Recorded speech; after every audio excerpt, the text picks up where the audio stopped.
High, this is Mou.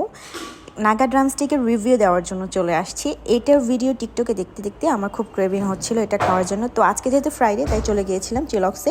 Chillox আমাদের একদমই কাছে ছিল। ভাবছিলাম যে প্রথমে পিজা খাবো, তাই পিজা বার্গে গিয়েছিলাম, কিন্তু পিজা বার্গে আমরা একদম সিট পাইনি, এত ভিড় ছিল। তো এই জন্য চিলক্সে চলে গিয়েছিলাম। চিলক্সে জায়গা পেয়েছিলাম, তো এটা অর্ডার করেছিলাম। তো আমি এটা আজকে ট্রাই করবো আসলে কি এত ঝাল কিনা। আমি কিন্তু অনেক ঝাল খেতে পারি। তো আমি যেহেতু ভিডিও দেখেছি তাই আমি প্রথমে বাইট দিইনি, আগে আমি হাত দিয়ে খুলে নিয়েছি, দেখেছি অনেক ঝাল। চিকেনে কোটিংয়ে হচ্ছে বেশি ঝাল নাগা মরিচটা, তো ভিতরে এত বেশি নাই, তাই আমি একটু কোটিংটা খুলে নিয়েছি।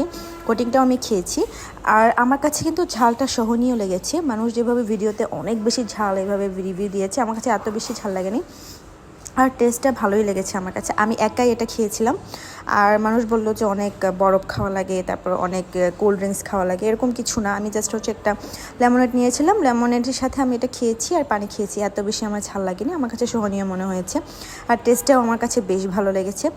আর ওদের পিজাটাও বেশ ভালো ছিল। আমি বারবিকিউ পিজাটা নিয়েছিলাম, ছেলের জন্য ফ্রাইস নিয়েছিলাম, তার জন্য ওরিও শেক নিয়েছিলাম, আমাদের লেমনেড আর এগুলো নিয়েছিলাম।